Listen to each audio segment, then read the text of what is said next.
Ya, Assalamualaikum Sobat Football United, ringan amatiran ala gue. Berita terkait dengan Bruno Fernandes ini menurut gue masih menarik untuk dibahas dan akan gue angkat di video kali ini. Karena begini, ada beberapa pendapat, ada beberapa komentar yang menurut gue agak aneh gitu. Misalnya, Ruben Amorim tidak ingin Bruno Fernandes ini cabut karena sama-sama Portugal. Ini menurut gue aneh ya. Kenapa aneh? Ruben Amorim adalah seorang profesional. Dia head coach profesional, dia memiliki beban, dia memiliki tanggung jawab, dia memiliki target, dan dia karirnya bergantung berdasar pada capaian-capaiannya juga ya kan. Jadi dia juga seorang pemenang. Ini juga terlihat bagaimana dia merasa sangat terganggu di musim lalu ketika Manchester United mendapat rentetan hasil negatif. Dia bahkan ingin cabut duluan ya kan, tapi ditahan oleh manajemen Manchester United. Intinya dia butuh pemain yang bisa mengangkat performa skuad di atas lapangan, dan dia menilai Bruno Fernandes adalah salah satu komponen pentingnya. Di situ menurut gue alasan yang lebih masuk akal kenapa dia menginginkan Bruno Fernandes untuk stay dibanding alasan sesama orang Portugal. Menurut gue seperti itu ya, secara ringan amatiran ini.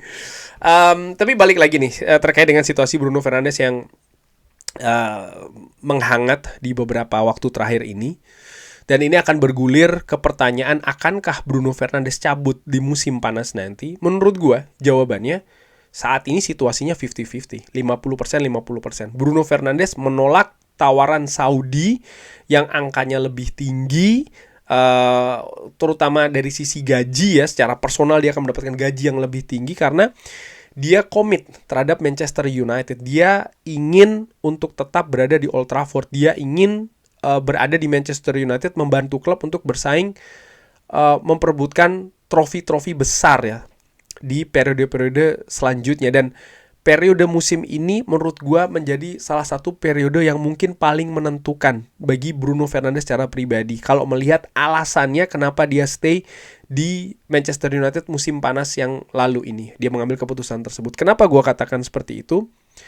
Musim ini jelas Manchester United menurut gue masih kalau kita berbicara terkait dengan trofi besar, ya Manchester United tidak berlaga di kompetisi Eropa. Nomor 2, Manchester United untuk bisa mendapatkan trofi besar, artinya trofi Premier League ya, di musim ini, melihat dari situasi tim, melihat dari keadaan rival, juga tidak mungkin.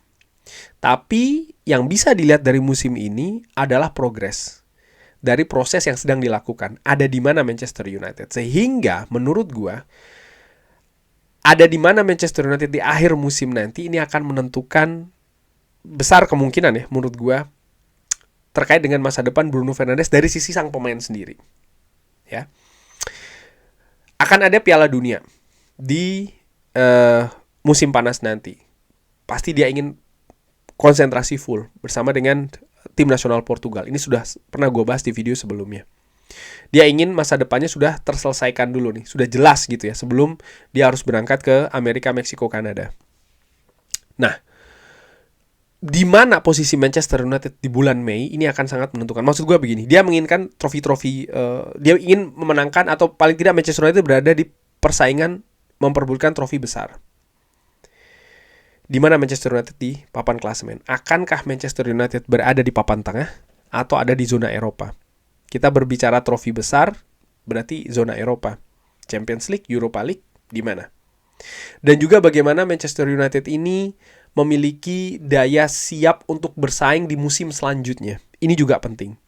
Misalnya Manchester United tercecer di peringkat 9, peringkat ke-10, pasti akan luntur kepercayaan Bruno Fernandes sendiri terhadap klub.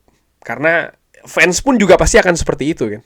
Ya, bagaimana Sobat Football United kalau melihat Manchester United nanti di akhir musim ada di peringkat 9 dan juga di peringkat ke-10. Kalau Manchester United ada di posisi seperti itu, gue akan berpikir bahwa proses ini butuh waktu lebih panjang lagi. Butuh usaha yang lebih besar. Kenapa? Singkatnya, misalnya dari sisi rekrutmen, peringkat ke-9, ke-10 ini akan sulit untuk merekrut target-target yang diinginkan. Ya kan?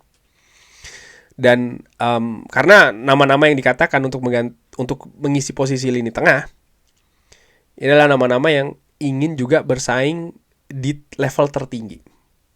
Ingin juga merasakan bersaing, berkompetisi di kompetisi Eropa ya, yang elite, Champions League. Kita berbicara Adam Wharton, kita berbicara Elliot Anderson, mungkin juga Baleba.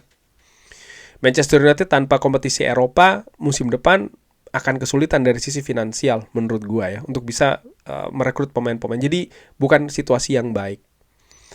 Dan pemikiran seperti ini yang justru membuat gua lebih khawatir lagi terkait Manchester United di musim selanjutnya. Kenapa? Gua akan jelaskan. Bruno Fernandes, gua tadi katakan ya, mungkin akan sangat mempertimbangkan cabut dari Manchester United di musim panas nanti kalau dia atau klub ini berada di papan tengah, katakanlah seperti itu ya, tidak berada di zona Eropa. Kenapa? Begini, kontraknya akan sisa 1 tahun lagi. Faktanya seperti itu di tahun 2027. Artinya di musim panas tahun 2026, kalau Manchester United tidak memberikan perpanjangan kontrak kepada Bruno Fernandes, ya dia akan menjalani sisa musim terakhirnya di mana dia bisa cabut gratisan di akhir musim tahun 2027. Dari sisi klub, pasti akan lebih menguntungkan, katakanlah seperti itu, kalau bisa diuangkan ya. Artinya bisa dilepas, dijual. Mungkin Saudi akan datang lagi, atau mungkin klub lain di Eropa, itu bisa saja terjadi. Artinya ada peluang besar Bruno Fernandes cabut kalau Manchester United tidak berada di zona Eropa, ya menurut gue. Lalu bagaimana? Ada banyak suara ya kan. Bruno cabut aja nggak masalah, nanti datangkan Elliot Anderson, Adam Wharton, Carlos Baleba. Tanpa kompetisi Eropa musim depan, apa yang Manchester United bisa dalam tanda kutip jual kepada pemain-pemain itu? Sementara saingan, gue sudah katakan juga di di video sebelumnya, banyak juga klub-klub besar, klub-klub yang bersaing di kompetisi Liga Eropa. Lalu dari sisi finansial, ya angka penjualan Bruno dong bisa nanti jadi pemasukan, lalu datangkan. Oh, tidak semudah itu. Pemain-pemain ini harganya mahal semua. Berapa kira-kira valuasi dari Bruno? Itu dulu. Lalu jangan lupa angka yang dari menjual Bruno Fernandes ya, atau menghemat gaji Bruno atau apapun dapat dari Bruno yang cabut dari Manchester United.